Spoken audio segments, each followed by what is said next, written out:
I translated this book by Mipham Rinpoche, and it's called, in Tibetan, it's called Gyalbo Lugi Tenche, and we've translated it as The Just King. So the word luk in Tibetan has many meanings, but one of the meanings is as the translation of the Sanskrit word niti, which means righteousness or justice. So, and this is a text that was written by Mipham Rinpoche for a king in eastern Tibet, the king of Derge. And it was written at the request of the king, and in this work, Mipham synthesizes all of the major theories and practical advice that are given to kings both in ancient India and in Tibet, and distills it into this quite incredible work, which is a guide not only for people who are involved in politics like kings, but for ordinary people as well. So Mipham says himself at the beginning of the work, no, somewhere in the work, he says, even those who live alone, without companions, should engage in self-cultivation based on the Dharma of kings. In other words, in what's taught in this book. When one trains one's mind to care for living beings, one eventually becomes a Dharma king oneself. Therefore, even when those who study these texts are not of royal blood, their good qualities will definitely give them dominion over a royal kingdom. So what Mipham is saying is that, in a sense, it's a kind of tantric principle, right? He's saying, if you practice as if you were a king, if you take this work to heart and you practice as if you were a king, then those qualities of sovereignty and royalty kind of accrue to you. Just like in Tantra, if you make believe that you're the deity, then eventually that becomes for you a reality. So I think it's kind of a little bit like that. But, I mean, apart from that, there's just a lot of really good advice. Advice on how to live day-to-day life, how to practice Buddhist ethics, that is taken from a wide variety of sources, mostly in Indian Buddhist texts.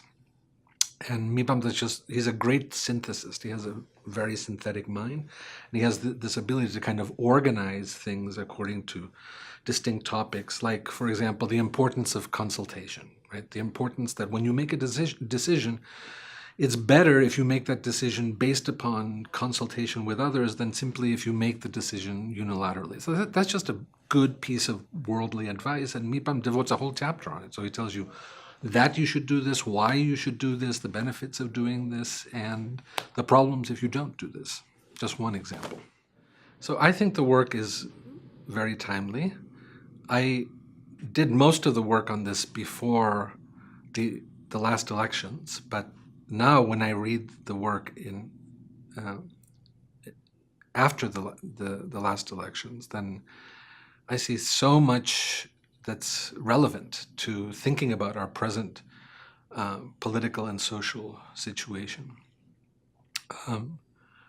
For example, one of the things that Mipham does is to bring in the work, is to analyze portions of Buddhist sutras that talk about kind of ideal kingdoms, what constitutes an ideal kingdom, an ideal government.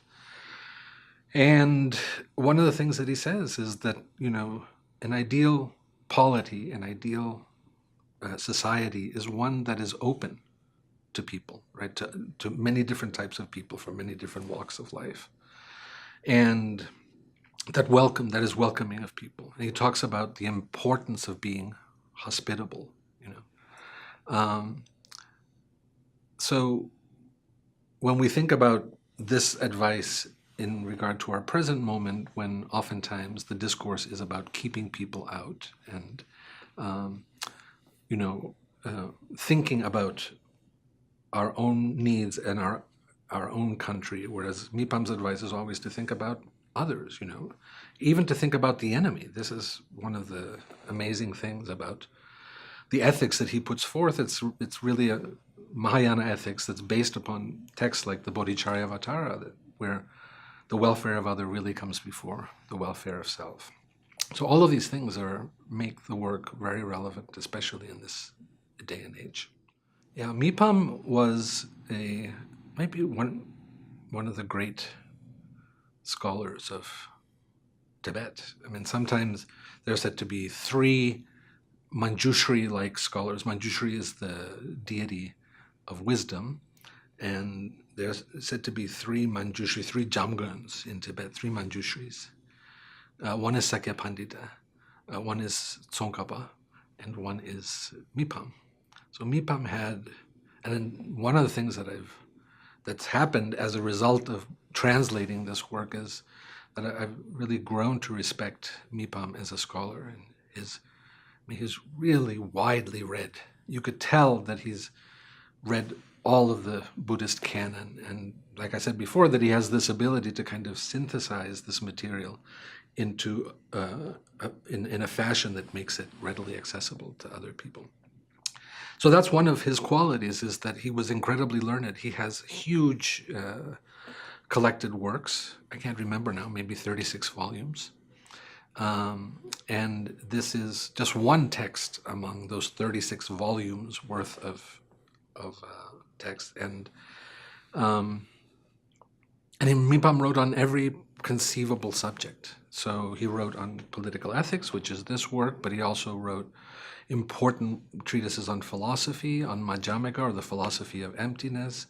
He wrote texts on the Kala Chakra, he wrote a mammoth commentary on the Kala Chakra, but he also wrote works on sortilege and divination, for example, and the way that kind of local practices, folk religious practices in his region of eastern Tibet, in Derge, and the regions around around Derge. So, he was very, very incredibly well trained. The tradition says that he